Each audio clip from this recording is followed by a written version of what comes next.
It all started on what should have been one of the happiest days of my life. My girlfriend, Sarah, and I were celebrating our 5th anniversary.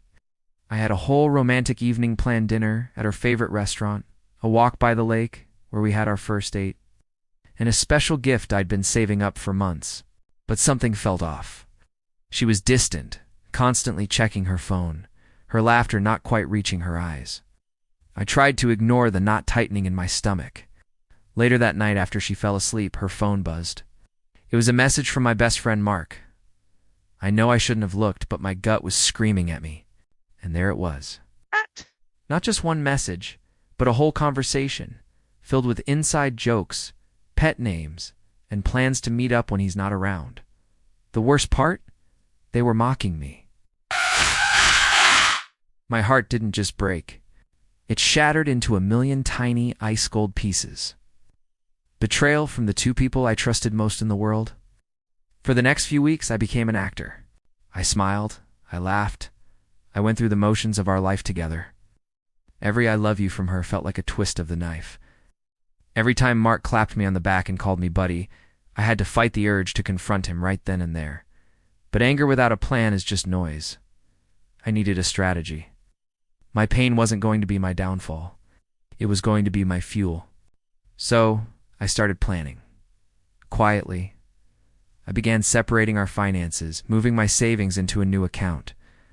I documented everything, screenshots of their texts, times they met up while I was supposedly at a work event they encouraged me to attend.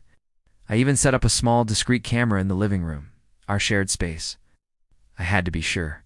The footage it captured confirmed my worst fears and solidified my resolve. While they thought I was oblivious, I was preparing my exit.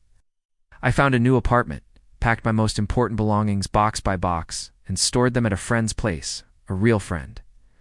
I spoke to a lawyer just to understand my rights. I was building a new life for myself, brick by brick, in the shadows of their deceit. All this time, they were getting bolder, thinking they were getting away with it. The final act was set for my birthday party, a party Sarah insisted on throwing for me. She and Mark were in charge of everything. They invited all our mutual friends. It was perfect. The party was in full swing, music playing, everyone laughing. Sarah gave a toast, talking about how wonderful I was. Mark stood beside her, smiling, raising his glass. It was sickeningly perfect theater. Then it was my turn to speak. I stood up, took the microphone, and thanked everyone for coming. I thanked Sarah for planning the party and Mark for being such a great friend. Then, I looked directly at them and said, "There are 2 other people I want to thank for teaching me a very important lesson about trust." The music stopped. I projected the screenshots of their texts onto the big screen behind me. A collective gasp filled the room. Their faces went from celebratory to pure white horror. I didn't shout. I didn't cry.